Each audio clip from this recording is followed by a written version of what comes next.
Bees are extremely important to our livelihood.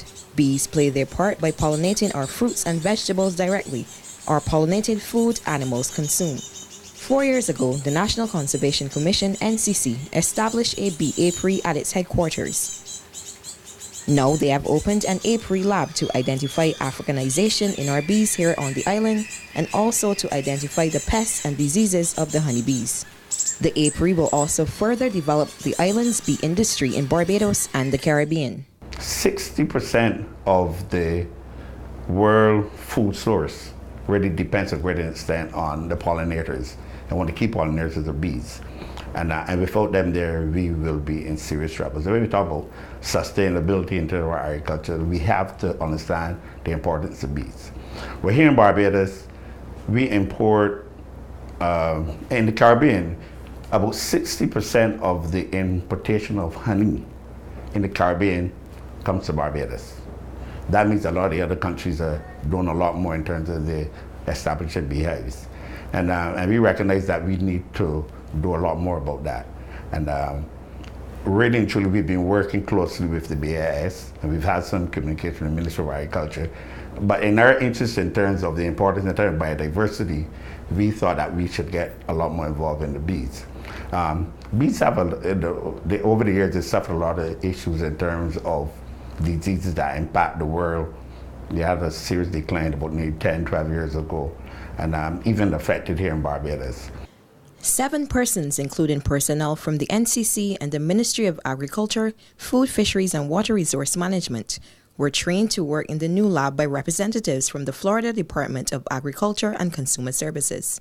Barbados, if you're looking to breed bees, we need to find out if there are any Africanization on the island, because of the fact that the African bees, they are defensive in nature, but the European bees are more docile.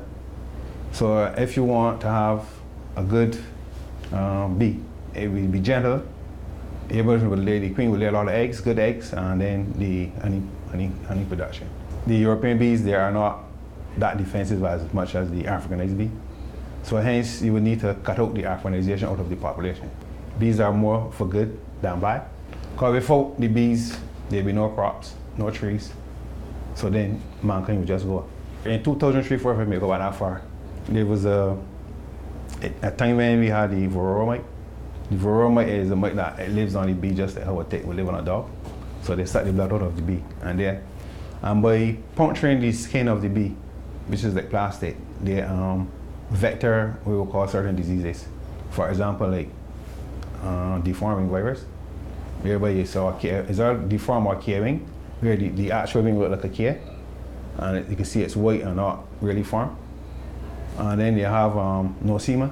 So in terms of Barbados now, what we are trying to do is to get more beekeepers involved, and hence by having this equipment now, we'll be able to produce now, do some queen rearing using the European stock, because you, as I said earlier, you will not want the Africanization, because an African bee can run you 150 yards, and then the normal European will just be just buzzing, go back to you.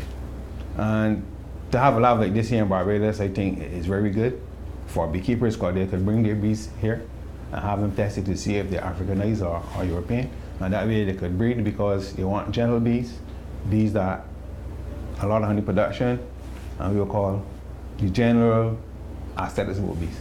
Beekeepers in Barbados and the Caribbean can bring or send their bees to be tested at the NCC's lab. If you need more information on anything related to bees, please contact the NCC at 425-1200.